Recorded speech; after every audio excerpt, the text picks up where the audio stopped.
Hello दोस्तों, आपका स्वागत है कनक न्यूज चैनल में। आइए जानते हैं आज की बड़ी 10 नई खबरें। मणिपुर के साथ जो इस देश के प्रधानमंत्री कर रहे हैं वो पाप है, अत्याचार है और मणिपुर को तबाह करने में नरेंद्र मोदी आप पूरी तरह से साझेदार हैं। आप जिस मणिपुर वोट मांगने बड़ी बेशर्मी से जाते थे उसको आपने अपने हालात पर जलने के लिए 1.5-2 साल से छोड़ा हुआ है। और असलियत ये भी है कि मणिपुर में अब सिर्फ बीजेपी के घटक दल आपका साथ नहीं छोड़ रहे हैं, आपके अपने एमएलए चिट्ठी लिखकर कह रहे हैं कि बीरेन्द्र सिंह को अगर नहीं हटाया गया तो मणिपुर नहीं बचेगा। ऐसी क्या मजबूरी है कि आप खुद वहां जा नहीं रहे और जिस चीफ मिनिस्टर में लोगों का यकीन नहीं है, विश्वास नहीं है, उसको उन पर थोप रहे हैं। ऐसा आप क्यों कर रहे हैं ये समझ से परे है, क्योंकि मणिपुर की हालात लगातार बद से बदतर होते जा रहे हैं। मणिपुर में तैरती लाशें मिल रही हैं, कानून व्यवस्था पूरी तरह से ध्वस्त है, स्थिति संभल नहीं रही है। और एक सच ये है कि अवैध असलहे अराजक तत्वों के हाथों में है और मुख्यमंत्री बीरेन्द्र सिंह, आपके गृह मंत्री अमित शाह और आप मिलकर कुछ नहीं कर पा रहे हैं। एटलीस्ट वहां के लोगों की बात सुनिए और मुख्यमंत्री को बदलिए। ऐसी क्या मजबूरी है कि उनको बदलने के नाम पर आपके और अमित शाह के हाथ पांव फूलने लगते हैं? क्या दिक्कत है? ये समझ से परे है। नरेंद्र मोदी जी ने एक नारा दिया, एक हैं तो सेफ है। इंडिया में अदानी जी और मोदी एक हैं तो सेफ है। हिंदुस्तान में अदानी जी का कुछ नहीं किया जा सकता।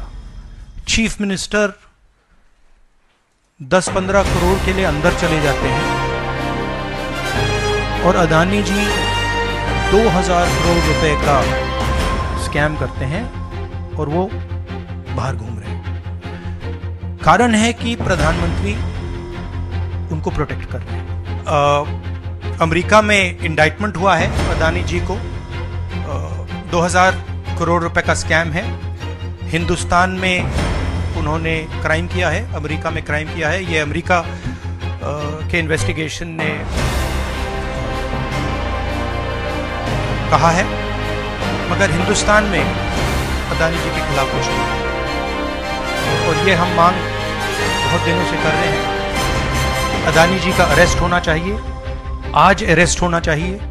माधवी बुच जो हैं, जो उनकी प्रोटेक्टर हैं, जिन्होंने कोई इन्वेस्टिगेशन नहीं किया, उनको हटाया जाना चाहिए, उन पर इन्वेस्टिगेशन होना चाहिए। हम चाहते हैं कि अदानी जी को एकदम अरेस्ट किया जाए। स्कैम किया है 2000 करोड़ रुपए का, मगर मैं आपको गारंटी देके कह रहा हूं ये व्यक्ति ना अरेस्ट होगा ना इस पे इन्वेस्टिगेशन होगा, क्योंकि प्रधानमंत्री इसके साथ जुड़े हुए हैं। Kenya, Bangladesh, Sri Lanka, America, Australia, सब इन्वेस्टिगेट करें। हम हमारे स्टेट्स में, ऑपोजिशन के स्टेट्स में, सरकारी स्टेट्स में, सब जगह कीजिए, बट शुरुआत तो वहीं होगी ना, अदानी से शुरुआत होगी। अदानी जी को अरेस्ट कीजिए, उनका इंटेरोगेशन कीजिए और फिर जो भी इसमें इन्वॉल्व है पकड़िए। और एंड में मैं आपको बता रहा हूं नरेंद्र मोदी जी का नाम निकले, हिंदुस्तान के प्रधानमंत्री और एक नेटवर्क, ये पॉलिटिकल फाइनेंशियल ब्यूरोक्रेटिक नेटवर्क है। एक तरफ ये हिंदुस्तान के पॉलिटिकल सिस्टम को कैप्चर करता है और दूसरी तरफ ये प्रॉफिट का काम करता है। Slowly we are going to find different people in this network and expose them to you. By the end of it, India will know who are the people who have hijacked this country. एक प्रकार से अदानी जी ने हिंदुस्तान को hijack कर लिया है। हिंदुस्तान अदानी जी के grip में है। कैपेबिलिटी नहीं है हिंदुस्तान के प्रधानमंत्री की कि वो अदानी जी को अरेस्ट करें, क्योंकि जिस दिन उन्होंने अदानी जी को अरेस्ट किया उस दिन वो भी जाएंगे।